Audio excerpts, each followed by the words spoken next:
Hi అండి, అందరూ బాగున్నారా?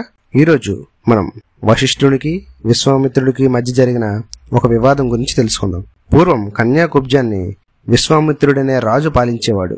ఒకనాడు వేటకని అపారమైన సైన్యంతో భయంకరమైన అరణ్యంలోనికి ప్రవేశించాడు. వేటలో అలసిపోయిన తాపంతో వశిష్ఠుని ఆశ్రమానికి చేరుకున్నాడు. వశిష్ఠుడు ఆ రాజశ్రేష్ఠుని ప్రేమతో ఆదరించి రాజుకు రాజు సైన్యానికి చక్కటి విందు భోజనాలు ఏర్పాటు చేయమని నందిని అనే హోమధేను ఆజ్ఞాపించాడు. ఇంకేముంది, నందిని అన్ని సమృద్ధిగా నినిపించింది. అన్నం కొండలై నిలిచాయి. ఇంకా అనేక విధాలైన ఆహార పదార్థాలు సమకూరాయి.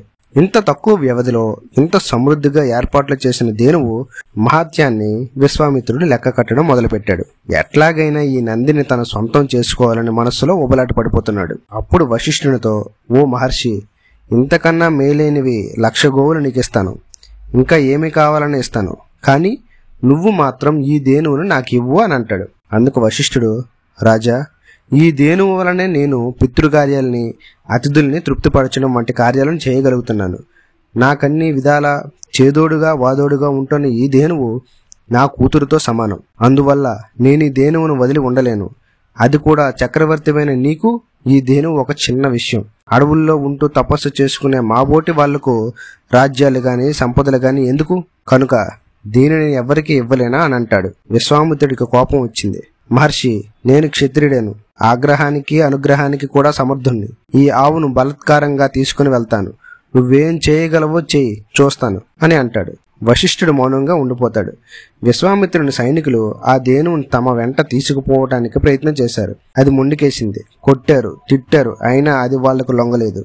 సమయం చూసి వాళ్ళ చేతుల నుండి తప్పించుకుని వశిష్ఠుని వద్దకు వచ్చి, తండ్రి, అధర్మపరులైన ఈ మానవులకు నన్ను ఎందుకు విడిచిపెట్టావు? ఇది మీకు న్యాయంగా ఉందా అని అడుగుతుంది. మహర్షి నిస్సహాయుడై నిశ్శబ్దంగా ఉండిపోయాడు. మహర్షిని చూసి అర్థం చేసుకుంది. తానే పూనుకుని రాజుకు బుద్ధి చెప్పాలనుకుంది. తోకలో నుండి సాయుధులైన వేలాది మంది శబర సైనికులు పుట్టుకొచ్చారు. వాళ్ళంతా విశ్వామిత్రుడి సైనికులతో తలపడ్డారు. ఆ తర్వాత ధేనువు ఒళ్ళు విదిల్చింది. కళ్ళతో నిప్పులు వాన కురిపించింది. ఆ కళ్ళలో నుండి శక, యవున, పుండ్రు, పులింద, ద్రవిడ, సింహలు పుట్టుకొచ్చారు. ఇట్లా నంది నుండి పుట్టిన సైనికులు విశ్వామిత్రుడి సైన్యం కన్నా 5 రెట్లు అధికంగా ఉన్నారు. శత్రు సైన్యానంతా ఆశ్రమం నుండి 3 ఆమడల దూరం తరిమి కొట్టారు. బ్రహ్మ తేజస్సు నుండి పుట్టిన మహిమను చూసి విశ్వామిత్రుడు సిగ్గుపడ్డాడు. అన్ని బలాల కంటే తపోబలమే గొప్పదని తెలుసుకున్నాడు.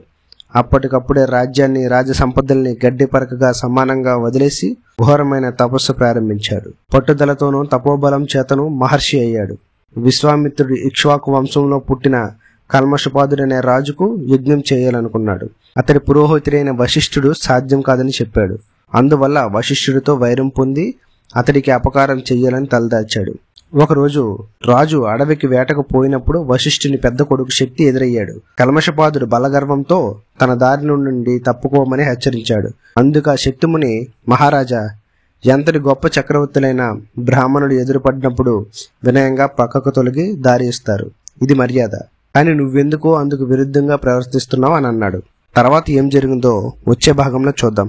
ఇలాంటి ఇంకెన్నో ఇంట్రెస్టింగ్ విషయాల కోసం మన ఛానల్ని లైక్, షేర్, సబ్స్క్రైబ్ చేసుకోండి.